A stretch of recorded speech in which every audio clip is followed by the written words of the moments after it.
na ni heshima kubwa kwangu kusimama mbele yenu leo katika hafla hii muhimu ya uzinduzi wa ripoti hii.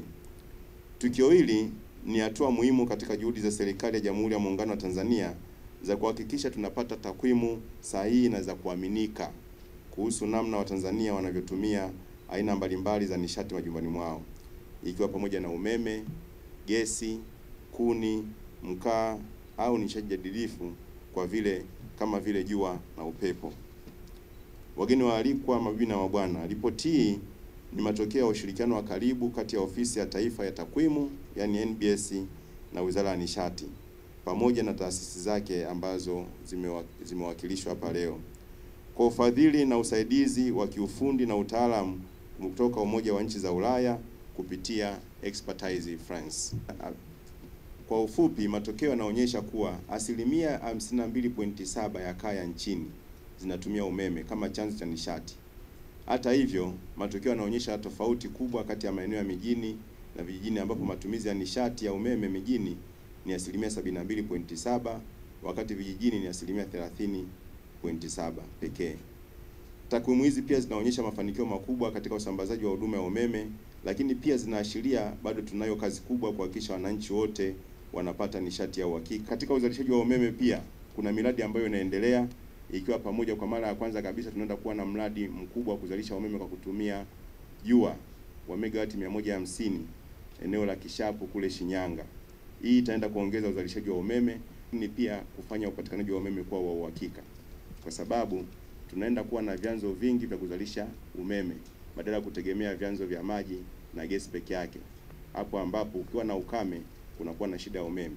Lakini kwa kuwa na vyanzo vya jua, vyanzo vya upepo, vyanzo vya gesi na vyanzo vinginevyo, tunaenda kuhakikisha kwamba umeme unakuwepo muda wote. Lakini tumekuwa na miradi ya gesi asilia pale Kinyerezi, lakini na miradi ya jua na upepo ambayo nimesema. Lakini pia tunatanua mtandao wa gridi ya taifa ili kuvifikia viwanda vidogo na vikubwa katika mikoa yote mpaka migodi katika nchi nzima. Kuhamasisha uwekezaji katika nishati mbadala ili kuongeza mchanganyiko wa vyanzo vya nishati unaowezesha ukuaji wa viwanda endelevu. Wageni waalikwa, mabibi na mabwana, kwa upande wa nishati safi ya kupikia, serikali imeendelea kuhamasisha matumizi ya gesi asilia majumbani, kutoa motisha kwa wazalishaji na wasambazaji wa majiko banifu, majiko ya mkaa mbadala na gesi ya LPG ili kupunguza utegemezi wa kuni na mkaa. Aidha, pia serikali imeendelea kutekeleza mpango wa taifa wa nishati safi ya kupikia, yani Clean Cooking Energy Strategy, unaolenga kuhakikisha zaidi ya asilimia 80 ya kaya zinatumia nishati safi ifikapo mwaka 2034. Juhudi hizi zinaonesha dhamira thabiti ya serikali ya awamu ya 6 katika kuhakikisha nishati inachangia moja kwa moja katika uchumi wa viwanda na ustawi wa wananchi, sambamba na malengo ya Dira 2050 na ajenda ya maendeleo endelevu ya dunia, yani SDG Goal 7. Nitumie nafasi hii kuwashukuru kwa dhati Ofisi ya Taifa ya Takwimu yani NBS.